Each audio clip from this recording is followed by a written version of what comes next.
You're watching the Fantasy Rankings Report only on Fantasy Now Plus.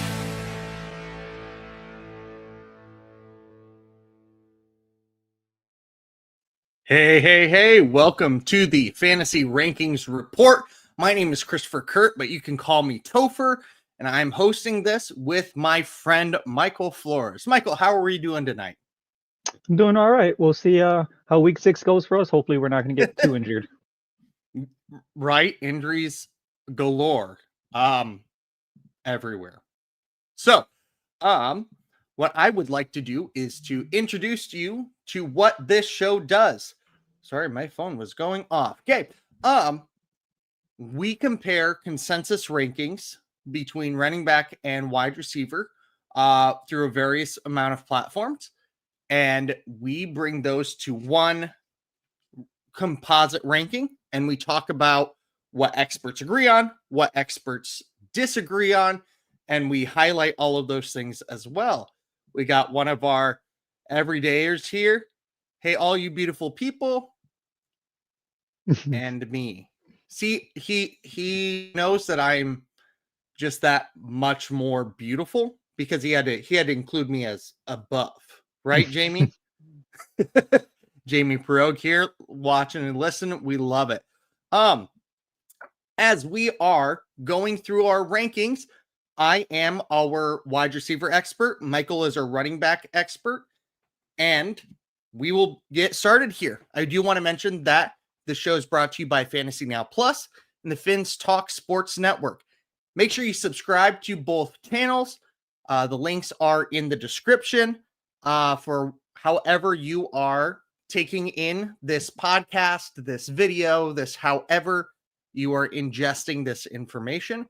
Make sure you are checking out both Fantasy Now Plus, the Finns Talk Sports Network. Also, if you are listening via podcast, you should know that we have a deal going with Underdog right now. If you've never done Underdog before, it is fantasy betting. It does not have to be high stakes at all. Most of the time, I'm betting $1, $2, sometimes $5 if I feel fancy. But if you play $5, you get $100 with the promo code FN Plus. Again, get $5, pay $5, get $100 to play with at FN Plus. Okay. And my husband just got home, as you can hear by the yelping of dogs. Michael, let's get it started. Absolutely. I just want to point out that your dogs are my favorite guests on the show, so I love every time I hear them. But we're going to get started with the way we get started every week, and that's our ranking questions of the day. In this segment, Topher and I are going to ask each other questions about rankings in any way, shape, form. We can stick to our expertise or talk about any position. I'm going to stick with running backs again. I haven't gone out of position just yet, but today I want to play a little game of who's ranked higher. Now, I'm going to do about 3 different groups of 2, and they're all very similarly ranked, but I will let you know that they are at least in the upper half of our rankings. Okay. So our first 2 guys I want to compare. Oh, also, if you want to get extra credit, take a guess at where they're ranked. Oh, okay. So our first group is Quinshon Judkins and Rico Dowdle. So I'm guessing who's higher, correct? Correct. Okay. Just wanted to clarify. I'm going to go Quinshon Judkins. I'm going to go Quinshon is at 11. Rico's at 15. Yeah, that's pretty good. So Judkins is higher. He's actually at 13, and you're spot on with Dowdle at 15. There we go. So our next 2, this one, it was a little bit of an interesting one to me. Alvin Kamara and DeAndre Swift. And is this is, let's see. Okay. DeAndre Swift, Alvin Kamara. I'm going to say DeAndre Swift is higher than Alvin Kamara, but they are both in the mid to low 20s. I'm going to say Swift is 23. Alvin is 26. Again, very close. And you're right. Swift is higher than Kamara, but it's RB21 and RB23. So a little closer than that. Yeah. Now, our last one, we got Chase Brown and David Montgomery. An RB1 on his team versus an RB2. Oh, I mean, but the way that David Montgomery has been playing versus Chase Brown's got to be down in the 30s somewhere. I'm going to go 32. David Montgomery, I'm going to put him even above Swift. I'm going to go 19. Okay. So Montgomery is actually below Swift and below Kamara. Montgomery is at 24, while Chase Brown is at 28, which Okay. I'm hoping that changes for my own sake because they got Flacco. Don't know what exactly that's going to mean for them, but they got Flacco. So, I mean, his stats when Burrow was at the helm was not good either. Not that is good absolutely true. at all. Real quick, Jamie said, my dogs sound like my ex-wife. Thought she was at your house for a second. Well, I don't. My dogs are wonderful, so I'm assuming that your ex-wife is wonderful as well, Jamie. There we go. Boom. Take that. Okay. Before we dive in to the meatiest part of our show, I want to show you what we use here on this show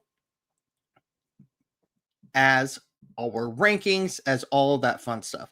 So I'm going to invite to the stage our rankings sheet. As you can see right here, we have Christian McCaffrey, Jonathan Taylor, Bijan Robinson, and we've ranked each tier in groups of 12, just like if it was a 12-team league. Shows you the average, shows you the mode, the high, low, and the range. These high, lows, and the range are big things that we talk about here on the show. The average is something that's really good for us. Obviously, it creates the rankings themselves. And the mode is always fun to look at because there was somebody, let me look. I want to pull this up. There was Quentin Johnston. If you look at his, I did the CBS one last because you have to type it out. But he was 16 across the board and then a 12.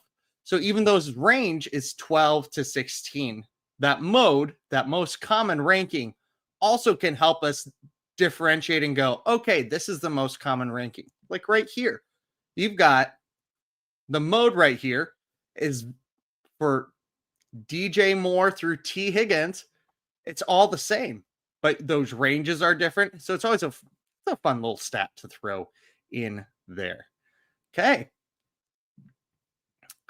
And according to Jamie, Flacco jout, because he can't spell, just signed his death notice going against Parsons this week and TJ Watt next week. I mean, at the same time, Flacco has already beat the Packers once, or as I like to say, the Packers beat themselves and then tied themselves because they shouldn't have been in either of those scenarios.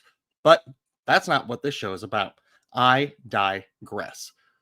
We're going to steady and safe. This is the part of the show where we each highlight 3 players in our positions of expertise that the consensus agrees on. So we're going through and figuring out who are these people that have small ranges? Who are the people that, like a Quentin Johnston, that experts are very consistent and clear on that they shouldn't be a problem for you, especially where you have them normally.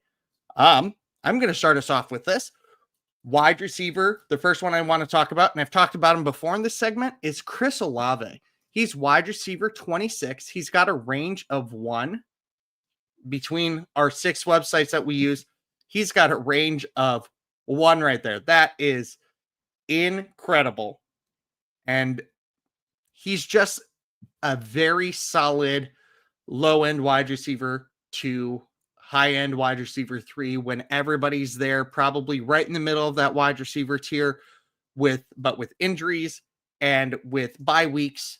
He's going to be week in and week out a very steady, safe play. So I think you should definitely always be putting Chris Olave in your lineup. Yeah, awesome. My first guy, I'm going with Bill Krosky-Merritt. So he's at RB19. He's got a range of 7, but if you look at all the actual rankings for him, you take out the NFL, they have him at 23. Otherwise, his ranking is his range is just 3. He is going off recently. Seems like an every other week kind of guy. 1, 3, and 5, he's done well. 2 and 4, not really. Now this is an even week, but he's going up against the Bears. The Bears are the worst rush defense right now, and I don't see that stopping this week. He should be your safe and steady guy to go forward. Yeah, I like that a lot. My next wide receiver is a guy that I've talked about before as a potential breakout candidate, but it's Matthew Golden at wide receiver 37. He's got a range of 4. I normally wouldn't have been like, okay, he's going to be my steady and safe player. But as a flex play, he's going to give you something pretty consistent. So besides his second week, he's caught balls. And again, we're talking about a rookie. The last 2 weeks, he's had 52 and 58 yards, and his snap percentage has gone up since weeks 1 and 2. He's getting more targets each and every game. He's getting more receptions each and every game. And now they play Cincinnati. And that is just begging for him to break one big like he did. He caught the long pass in the Dallas game and then ran out of bounds instead of running to the end zone where it would have been a game winner. I think he's going to learn from those experiences and be somebody that is going to get you, an honest 8 to 10 points right now every week. And in a flex position during buys and injuries, that's not bad. Yeah, that's pretty good. As much as I want to see that that receiving core not do much, he's pretty decent, I guess. But my next guy, I'm going again with the rival, sticking to the same game that I did with Bill, and that's DeAndre Swift. And that kind of throws me off a little bit because if you watch the games, DeAndre Swift does not really look consistent, doesn't really look safe and steady. Fantasy-wise, though, he actually has been. His snap count in week 1 was 81%. So he was that go-to guy to start. It's gone down to 66%, but he's been pretty consistent. He gets targets. That's the thing. They're targeting him. He's gotten 5, 3, 4, and 6 targets so far, and at least 3 catches every game. Granted, he might have only rushed over 60 yards once, but he is getting you a solid 10 points.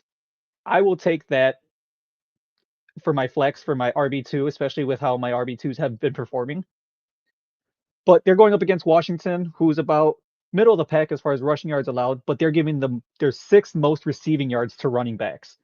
And that's kind of his game right now. So I expect him to get his fair share of targets this week.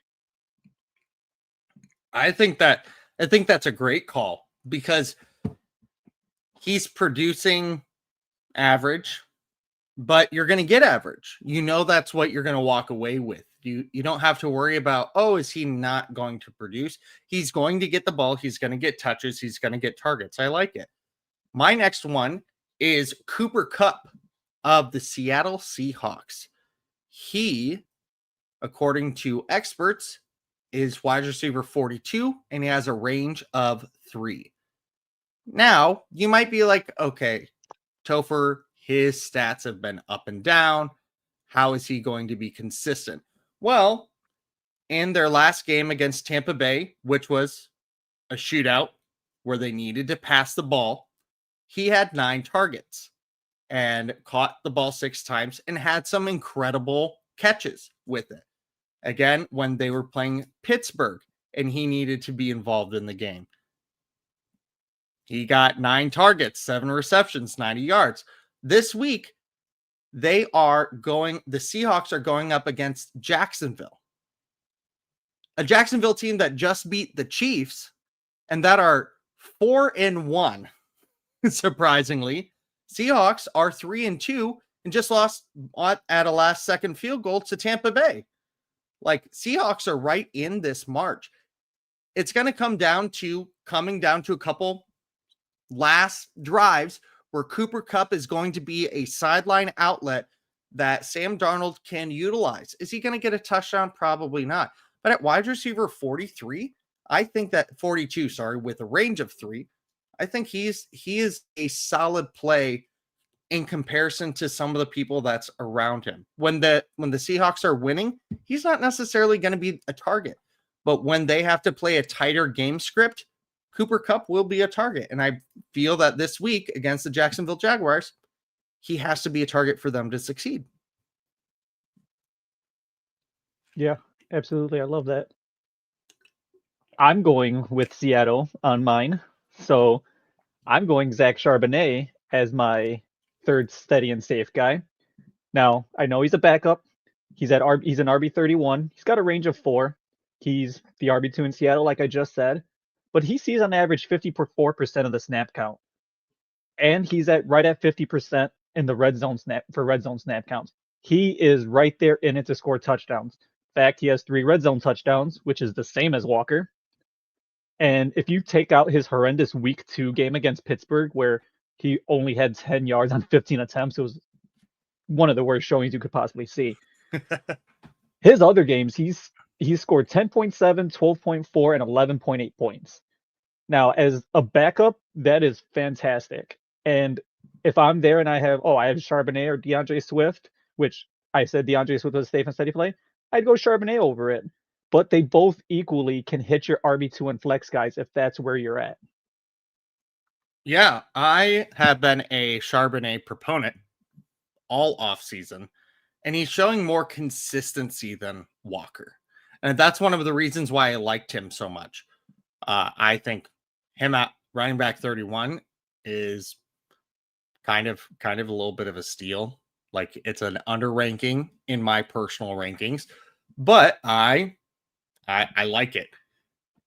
Before we go on to the main part of our show, we've got some questions here. Okay. Hamza, if I say your name wrong, I apologize. At first he said, "Hi, I'm in a pot league instead of PPR league." And I was very impressed that there was a fantasy football league dedicated to pot. Would you trade Brian Thomas Jr. and Jalen Warren for Dunze? I have Gibbs, Dobbins, and Henderson as my other running backs. I would wait. On that because Brian Thomas Jr. started to look like himself last week. That's the only reason why. If it was last week, I'd say yes, I'd bite that bullet. But I think we started to see a connection there. Trevor Lawrence started to aim at him in deeper throws, and they were connecting more, and it was in tougher places in the game. He started to rely on BTJ more. And BTJ, like a lot of rookie wide receivers, broke out in the second half of the season. We could see BTJ become a second half darling. We already know where Dunze is, and he's amazing. He's a top 5 wide receiver, but we know that BTJ can do that as well. That's my thought. What's your thought, Michael? Yeah, as much as I love Odunze and as much as I think his stock is going to skyrocket, I would be nervous about what BTJ is going to do. That team is looking good right now. I mean, their record is way better than I thought it was going to be. And that's without him. Once he starts really performing, his ceiling is so much higher than Odunze right now. Yes. Once Trevor Lawrence starts throwing to him more than Parker Washington or Diami Brown, things will improve. And it's starting to look like that. Broly, hey, thank you for coming back. I know that you were here last week. Love to see it. Start 1, Javonte Williams or Devontae or Kyron Williams. Well, running back expert, will you tell us what the experts say? Yeah, so right now, looking at the rankings, we have Javonte Williams as RB7. So he's already in the RB1 tier, but so is Kyron Williams at 11. Now, that's fairly close to each other, but depending on who they're playing, I believe it's, Chargers have the Dolphins, while the Chargers. while the Cowboys have the Panthers. Sorry. So, Well, you mean the Rams? oh, the Rams. I'm sorry. Rams have the Ravens.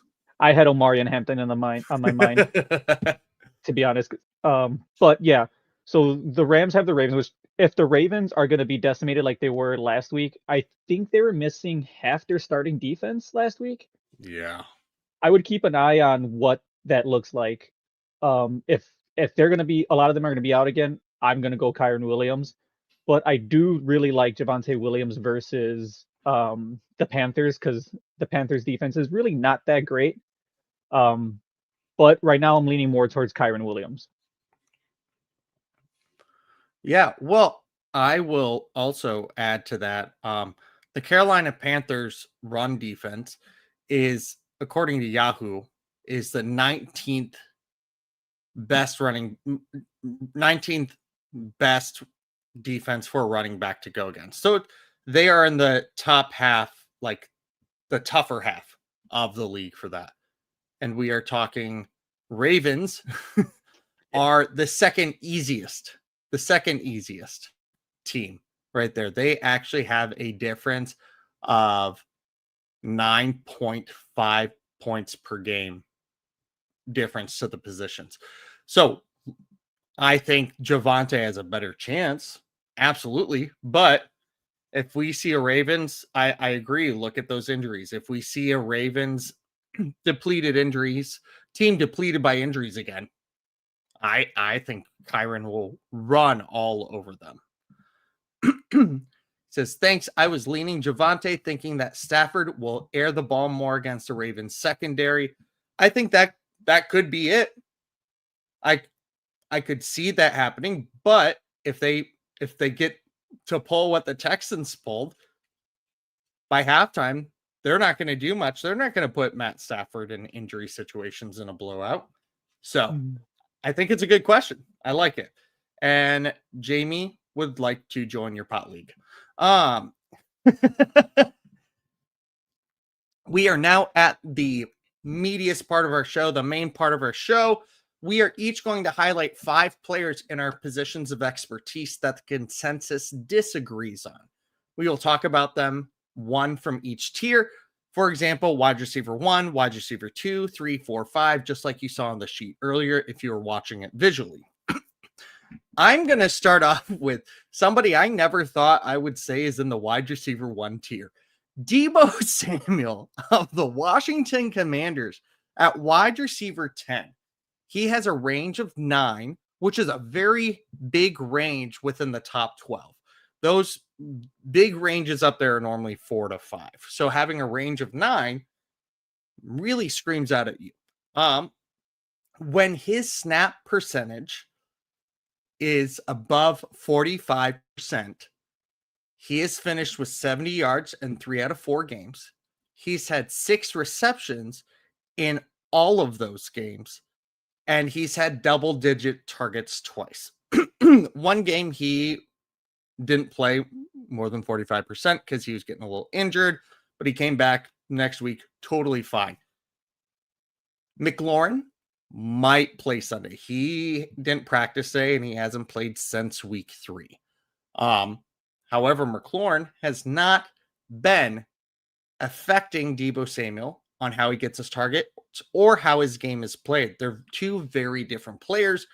Deebo's getting targets whether McLaurin's on the field or not.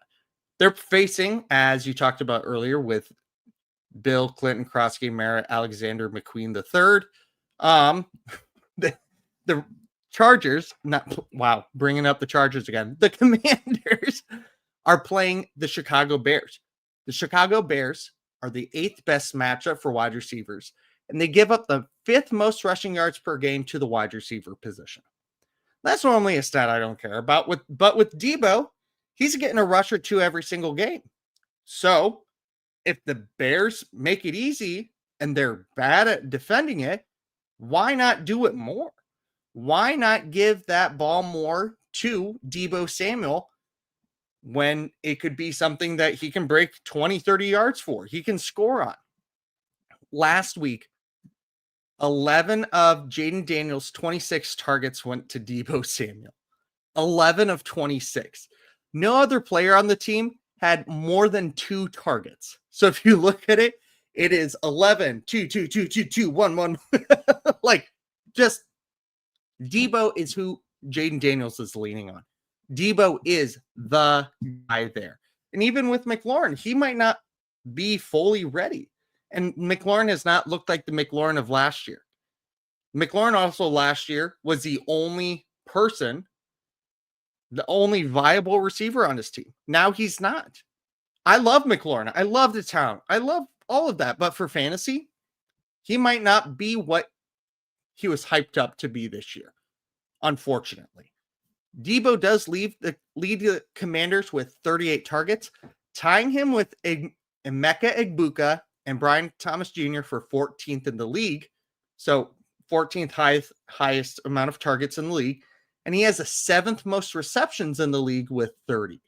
So lower target number, but higher reception number in the league. That's always a good thing as well. That means when he's getting thrown the ball, it's catchable and he's doing something with it. He's catching the ball. He's doing his job. He's not being Marquez Valdez-Scantling and dropping every other ball.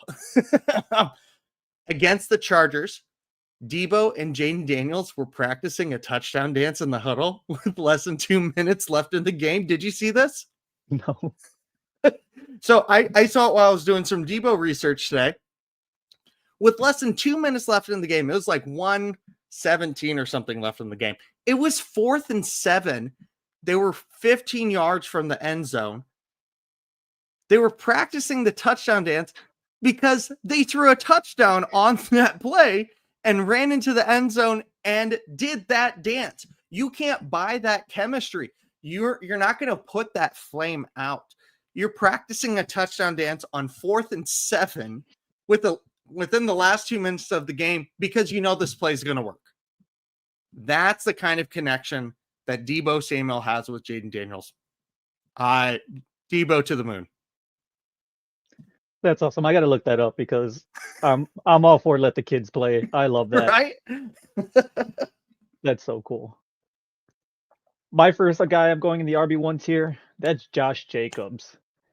He's RB5 right now. He has a range of 6. He's 3 to 9. He's coming off a bye week.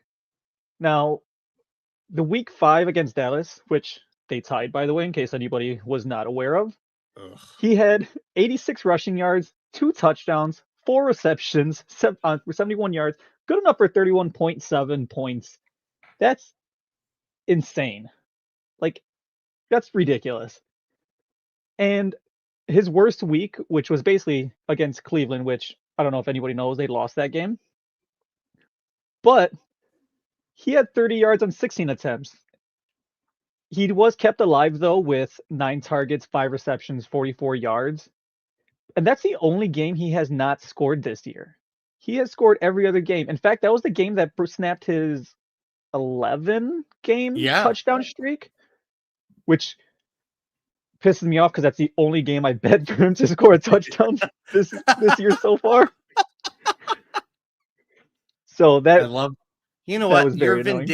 Your vindictiveness against the Green Bay Packers warranted that, and I hope you understand that. Also, I know. Okay, good. And I wouldn't talk much being 2-2 and going into this week playing the Commanders. Hey, that's fine. Tyreek Stevenson's just gonna go ahead and wave to the crowd while they have a walk-off Hail Mary. I hope that happens again. I hope it happens again. He will be shipped out immediately. That was the downfall of your season. It really was. We looked literally fantastic. Literally everything changed right there.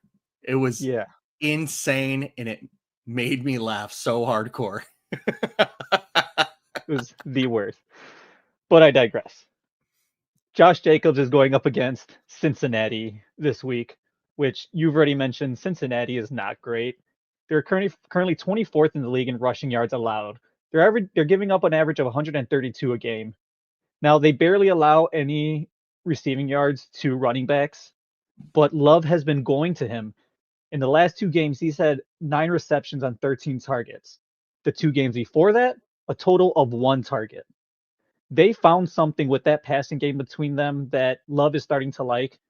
And I'm expecting Cincinnati to go from one of the better teams in the for allowing rush receiving yards to running backs to all of a sudden it's probably going to skyrocket. I wouldn't be surprised if they target him another 6, 7, 8 times this week.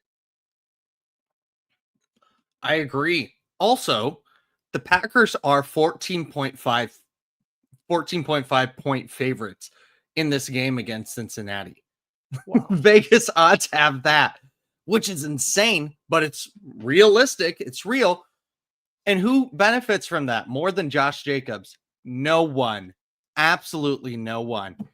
If Josh Jacobs could end up being the running back 1 this week, he could be the best running back in the league this week. And I'm not just saying that because I'm a Packers fan. I'm saying that from a fantasy standpoint. Like, he doesn't have much to lose right there. He only has things to gain. Only has things to gain. I think he's going to be fantastic. Jamie said that he has Debo wide receiver 10 this week. Proud of you. Proud of you. Good job. You can count to 10. I was not aware of that, Jamie. My wide receiver 2 tier is, hold on. Thank you, Edgar. He said, adding to the Debo conversation, 2024, Ertz was who Daniel was safety netting, adding 7 touchdowns. Didn't catch a ball this past Sunday. First time Ertz didn't have a catch since November 27th, 2014. Oh my gosh. Wow. That is an incredible stat, Edgar. Wow. Definitely Debo time. 2014. I'm in my 12th year of teaching. I was in my first year of teaching at that point. I was in my very first year, fresh out of college, 22-year-old Topher. That's insane. Whew. Wow. Love it. Very long time. Yes, it is. Okay, so now Ladd McConkey, who will not have a history like Zach Ertz. He is wide receiver 23. Last week at the wide receiver 2 tier, I talked about AJ Brown. I'm seeing consensus not agreeing on some of our wide receivers that were supposed to be better this season than they are right now. He's got a range of 8. 20 is his highest ranking. 28 is his lowest ranking. To say he's been a disappointment this season is an understatement. We were expecting what Quentin Johnston is doing to be what Ladd McConkey is doing. We expected those roles to be switched. And honestly, Quentin Johnston to do a lot more of the, he's going to be a good best ball play. I remember during the summer getting Quentin Johnston near the end of drafts, being like, you know what, I'll get 2-3 good games out of him. Round 16. Now he is a top 10 wide receiver in the league, fantasy-wise. After week 1, Ladd McConkey has not had a game over 50 yards or had more than 5 receptions in a game. His touchdown last week was the only saving grace to his fantasy profile. Out of the 35 wide receivers in the league that have at least 30 targets, he is the third lowest yardage total with 213. Only Jerry Jeudy with 197 and AJ Brown with 194 are worse than him. Ladd McConkey is the 3rd worst receiver with at least 30 targets. In fact, he is wide receiver 44 in yardage this season. Let's put that into perspective. He's behind players like CeeDee Lamb, who has only played 2 games this season. Kendrick Bourne, Cooper Kupp, and only has 5 more yards than Kayshon Boutte. 5 more yards than him. The wide receiver, the Chargers, however, have targeted the wide receiver position 71% of the time, which is tied with the Rams for the most in the league this season. So it's not without targeting the wide receiver. Omarion Hampton just went down. Absolutely. But then that takes another option. It takes another part of the offense away. Their offensive line has been decimated by injuries, with Slater and Alt both going down. 2 first-round picks that are great at what they do, protecting those edges. You have your running back 1 out for at least 4 weeks. You've got your running back 2 out for season. Hassan Haskins could be a actual starting running back in the NFL. It's crazy. They're playing Miami. Miami is the 26th worst wide receiver fantasy matchup, allowing the 4th least amount of receptions per game, the 3rd least amount of yards per game, and the 2nd lowest targets per game to the wide receiver position. The reason that they're 26th worst, though, is because they're tied for the 4th highest touchdown rate at the wide receiver position. So while they are really good at keeping the wide receiver stats at bay, they do leak more touchdowns than other stifling defenses do. I'm worried. I'm worried about Ladd.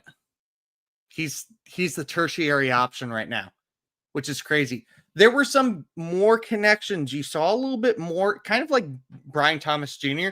You saw a spark this past week. But I don't trust Ladd's. I trust Brian Thomas Jr.'s. Something in my gut doesn't trust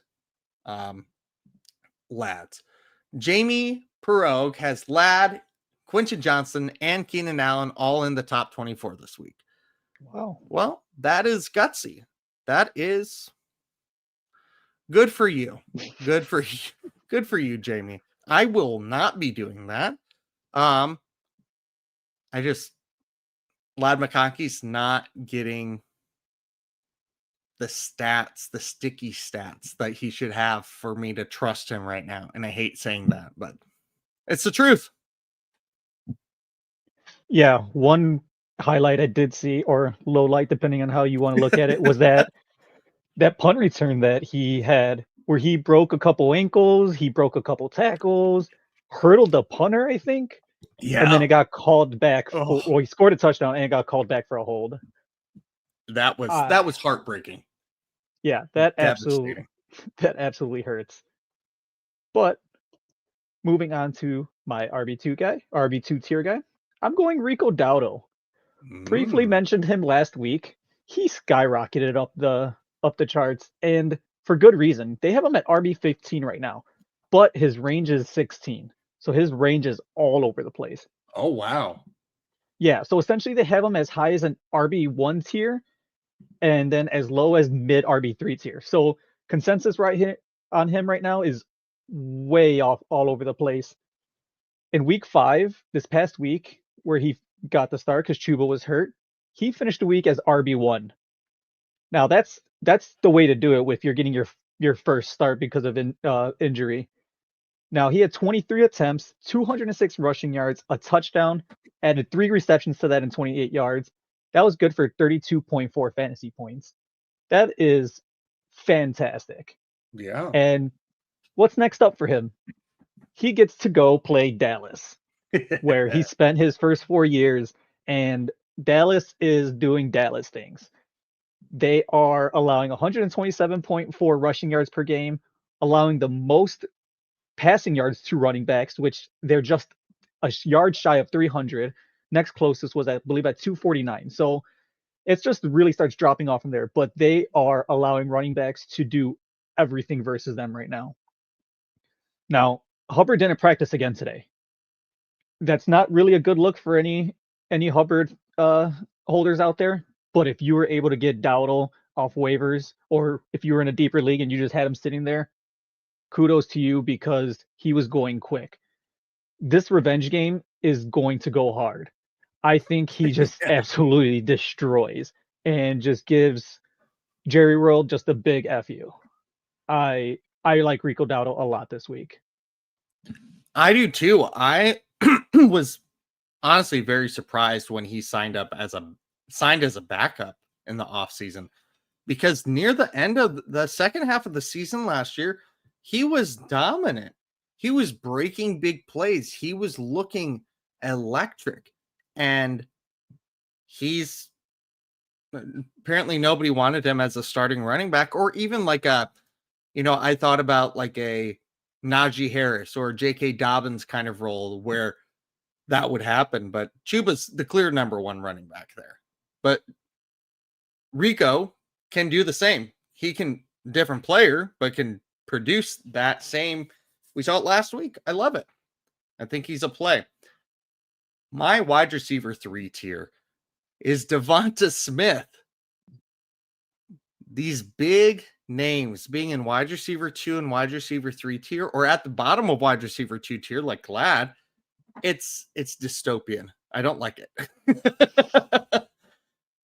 He is right now wide receiver 27. He's got a range of 12. So range of 12, highest is 19, lowest is 31. He's had 2 games you were actually happy to start him in out of the 5 so far this season. He's had 50 yards in 3 out of 5 games. He also has caught 25 of 30 targets. 4 of those targets were uncatchable. So he's caught 25 out of 26 catchable targets. AJ Brown, on his targets, he's only had 19 catchable targets. He has 19 receptions. And AJ Brown has, I want to say, like 34 targets and 19 receptions. So he's getting errant throw after errant throw from Jalen Hurts. We're going to talk about Jalen and how this impacts him here in a little bit. He right now is tied with Tyquan Thornton of the Kansas City Chiefs and Calvin Ridley of the Titans for the 26th most receiving yards in the wide receiver at the wide receiver position with 272. The Giants are the 3rd best matchup for wide receivers, allowing the 2nd most yards and most receptions per game. Also, they are the worst against slot wide receivers. And Devontae plays out of the slot all the time. I think something you've got to consider. Again, who are they playing? The Giants have allowed 8 receivers to eclipse 50 yards in 5 games so far. He has had 65 plus yards in the last 4 out of 5 meetings with the Giants. Last week, Jalen Hurts threw 38 times. In the 2 games Hurts has thrown at least 30 times, Devonta is a usable, nice asset. It's been very big on the spectrum because when Hurts throws for 24 or less times, which has happened 3 times this season, Smith suffers, just like anyone else would, because Jalen Hurts has only thrown for more than 153 yards twice this season. Twice. Spencer Rattler is doing better than that. Like, no. That is abysmal. But I talked about it with AJ Brown. As long as they're winning games, they're not going to change. Look what happened last week. What did they do? They lost. And guess what? They threw 38 times. Saquon Barkley is not playing at the level that he was last year. I think there's injury. I think something's going on there. I think that teams also know to go after Saquon because that's how the offense is run. But you have Devonta Smith. You have AJ Brown. And your top touchdown getter right now is Dallas Goedert for the team. He's had a career high of 5 touchdowns in a season. I think I read that, or I think that's right. Somebody can fact check me if I'm wrong. And he's got 4 this season already. Like, Dallas Goedert is stealing the touchdowns, but they're not throwing much. They're not doing what they need to. I think that it's very hit or miss with Devontae, but this week against the Giants, absolutely. And Jamie says Giants allow 2nd most points to slot wide receivers. He plays 55% of his snaps in the slot. So bet Devontae over 50.5 yards and 4.5 receptions in a parlay. So if you do sports betting, Devonta Smith is a player that I would put money on.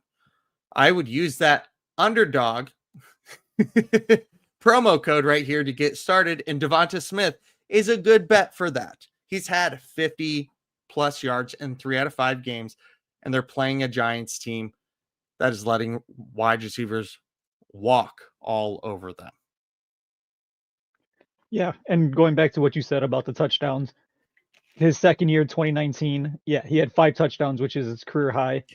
He already has, so he's been playing since 2018. He already has more touchdowns this year than he had 1, 2, 3, 4 other years, and has tied 2 other seasons, and 1 away from tying his career high. So, yeah, he is catching a lot right now. And they're doing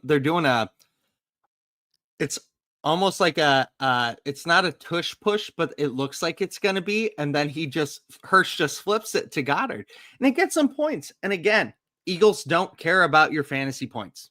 Most NFL teams don't. Austin Eckler cared about your fantasy teams, but he's hurt. But he would talk about them all the time. But they're caring. They want to win games. But Eagles, they lost last week. They might have to change things. Hopefully they do, for the sake of anybody that has Devonta Smith or A.J. Brown, like I have A.J. Brown. Yeah, and I just had a weird feeling I might be in the minority here. For some reason, I think this is going to be a shootout. And Same. Okay. You are not alone in that.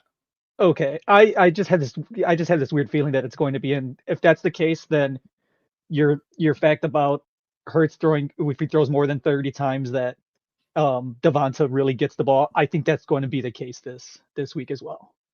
Mm-hmm. So my RB3 tier guy is someone I briefly touched on last week. Just mentioned him because he was going back with DeMercado, and that's Michael Carter. Michael Carter ended up being basically the lead back instead of DeMercado, like many outlets were saying was going to happen. He's at RB25 right now with a range of 10. Now, he saw 57% of the snaps last week, while DeMercado was at 28%. So it was a huge difference. Now, DeMercado had a huge 71-yard run, which should have been 72 yards and a touchdown, but he literally dropped the ball right before crossing into the end zone. Now, I kind of want to vet a little bit and go off about that because I do not understand it. How have these guys been playing for over 10 years at whatever level, and they're still letting that ball go before the end zone? You see the last guy do it, you think, I'm going to make sure I don't do that, and they constantly do it. I don't get it. And Jonathan Gannon, for very good reason, was absolutely frustrated with it. I don't know if you saw the replay, but he was on the sideline talking to DeMercado, yelled at him, and gave him a nice hit to the chest, which the NFL then fined him $100K for, which is soft, in my opinion. But that's neither here nor there. Now, at least it wasn't Jerry Jones flipping off. Yeah, seriously. I forgot about that. Now, I don't know what that's going to end up meaning for DeMercado with that whole situation that happened with him also dropping the ball. Now, do you see Carter sees more his snap count go even higher now because of that whole situation? Maybe.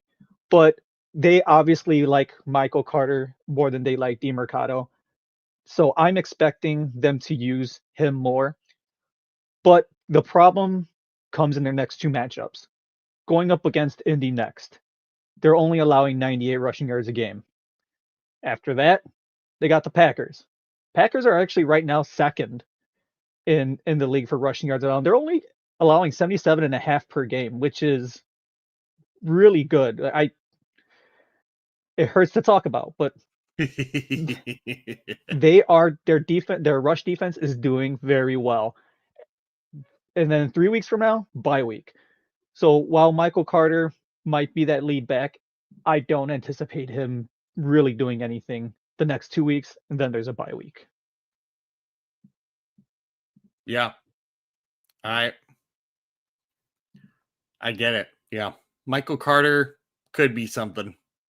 I mean, he's a fine flex play, but yeah, you hopefully, who knows though, you hopefully aren't relying on him to be one of your Gung-ho guys.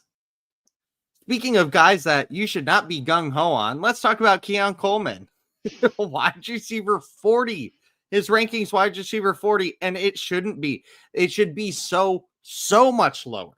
He's got a range of 13 from 36 to 49, and I'm still going lower than that. He should be in the mid 50s. And here's why. Keon Coleman has only topped 70 yards in 2 of his 18 career games. He's also only had 5 or more receptions. The more was 8 during week 1. 2 of his 18 career games. Otherwise, he's only had 4, 3, 2, 1, 0. He has had 0, 1, or 2 receptions in 7 of his 18 career games. This season, he has eclipsed 30 yards twice. 30. That's not like, oh, okay. No. 30 yards. And one of them was week 1, a huge breakout. Without his week 1 stats from his big game, here's what his per game averages are right now. 4.5 targets per game, 3.25 receptions per game, 28.5 yards per game. And he's scored twice this season so far. Last year, he scored 4 times. He's on pace to score like 5 times, 6 times this year. But that's disgusting. This is not somebody that I want to play ever. I made sure that after he had a good game, I traded him off.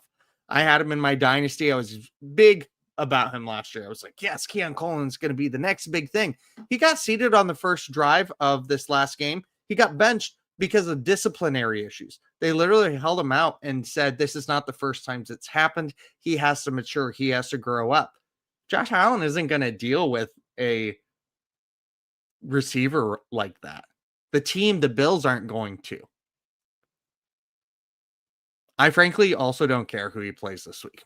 He isn't worth starting. I don't care. But I got to add that because it's a fantasy show. They're facing the ATL.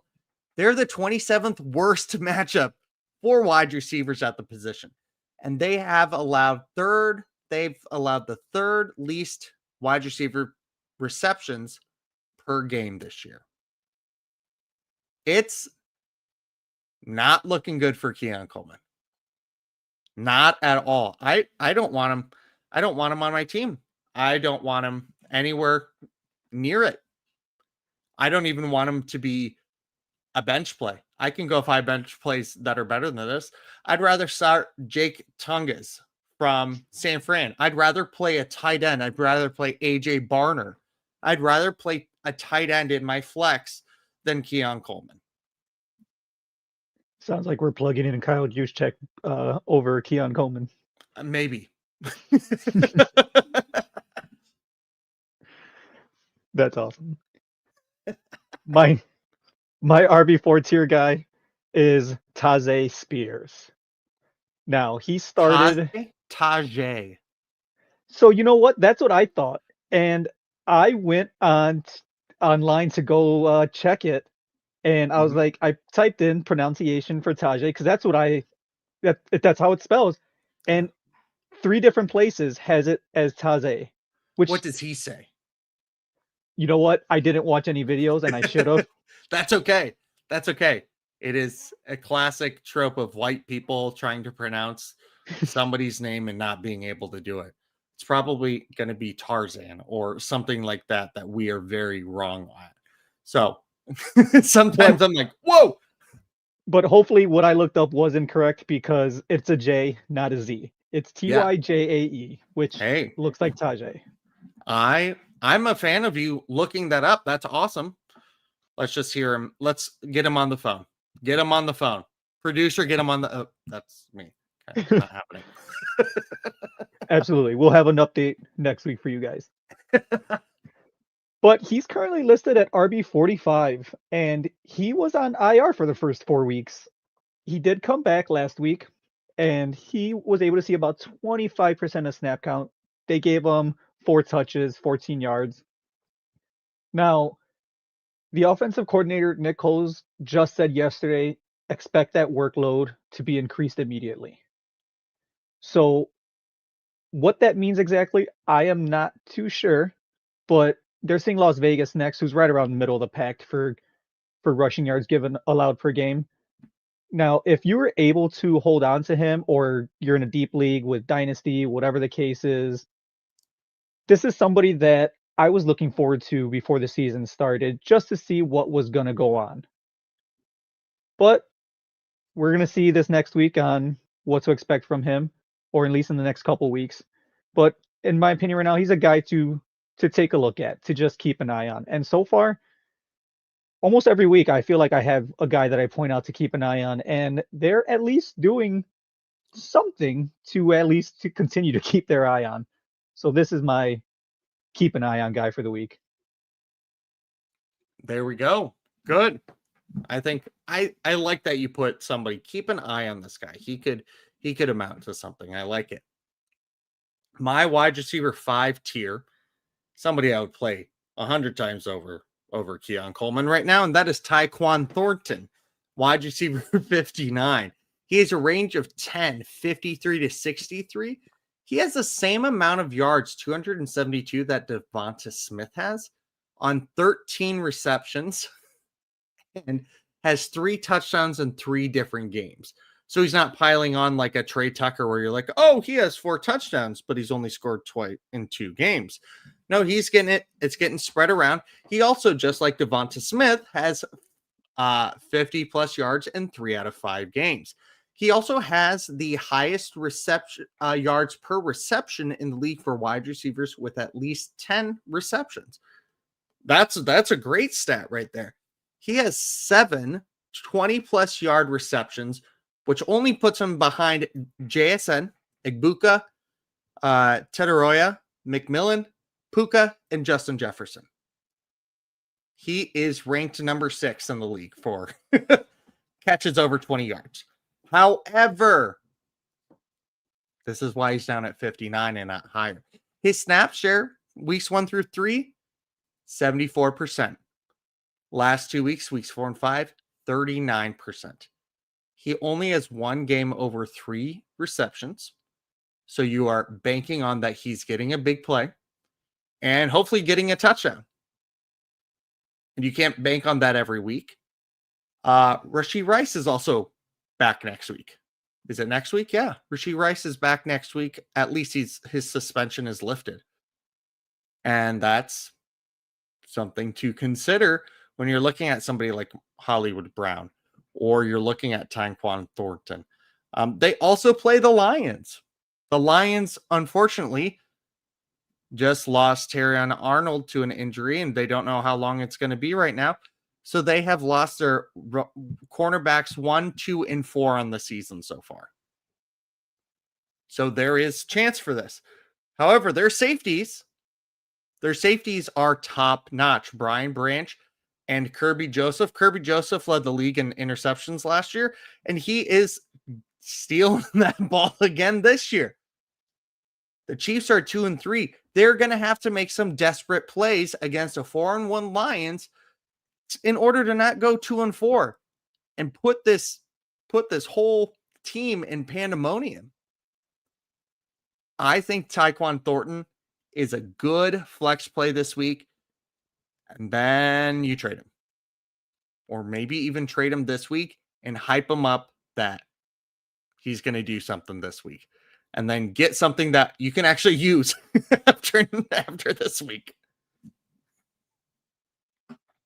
Yeah, and you're right. Rashee Rice comes back this week, and then they have a bye week. So Thornton's going to be limited basically where he's at. Yep. So for my last RB5 tier, going through that list, RB5 tier and in the RB6 tier, these guys are barely even playing. This was a little bit of a difficult one for me to look at this week. So I wanted to change it up a little bit and just briefly mention about the Omarion Hampton injury. And right now they have 2 potential guys to be the running back there. And that's Hassan Haskins and Kamani Vidal, which currently they're both ranked right next to each other. Haskins at RB35 and Vidal's at RB36. Now the range is fairly similar. Haskins at 29 to 41, Vidal at 32 to 42. Now that last week, Haskins did see 21% of the snap count, but so did Vidal. They're both looking to see what they want to, how they want to move forward. They have no idea there. Haskins saw 5 attempts, 13 yards. Vidal had 4 attempts, 18 yards. Each had a reception. They're using them fairly evenly to test out the waters. Now, Haskins is currently listed above Vidal on the depth chart, but like you mentioned earlier, that O-line is hurting. They actually have 7 guys that are questionable for this week alone. Oh my gosh.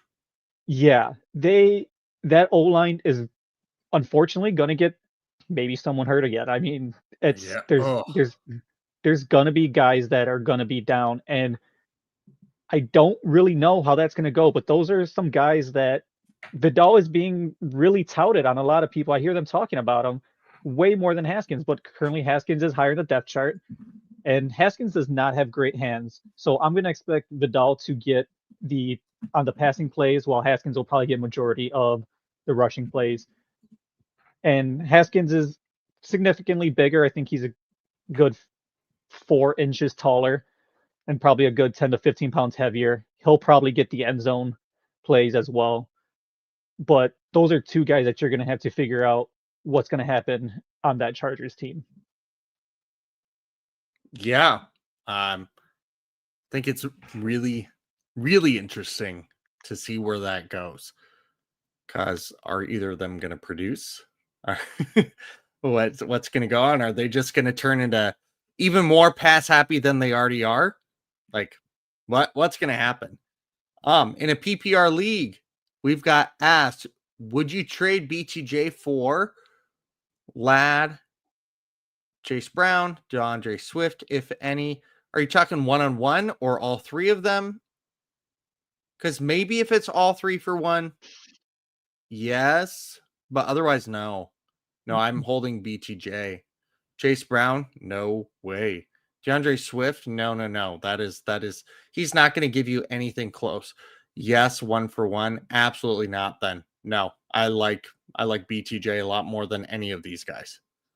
So I wouldn't even do Ladd and Chase Brown for BTJ. Maybe Ladd and DeAndre Swift for BTJ if I had a really bad running back deficit. But I'm holding BTJ because he doesn't have a whole lot to fight against. Ladd McConkey has things to fight against. Thank you for the question. We appreciate it. Okay. It has come to the end of our show here. Thank you so much for listening. Make sure that you are checking out Fantasy Now Plus and the Fins Talk Sports Network. Make sure you subscribe, like, share, do whatever you need to. Send it by carrier pigeon. Graffiti a train going by, and yes, the Napoleon Dynamite. Graffiti a train going by and tell them to watch our show. Whatever you need to do to help our show get better and get more people listening and stuff. Yes, thank you. Thank you for checking in. Thank you for listening to all of you that are doing so in whatever platform, whatever way you are. We appreciate you. Michael, you got anything before we head out? No, you hit all that. Make sure you subscribe, join the Discord if you want to talk some ball, and we'll see you guys when we see you. Absolutely. Make sure you also follow myself and Michael on socials. Myself, Topher K44, and Michael MP Flores 90. Otherwise, you'll have a good one. Deuces. Thanks for listening. Be sure to like and subscribe wherever you watch or listen to podcasts. We'll be back next week for more ways to win your league.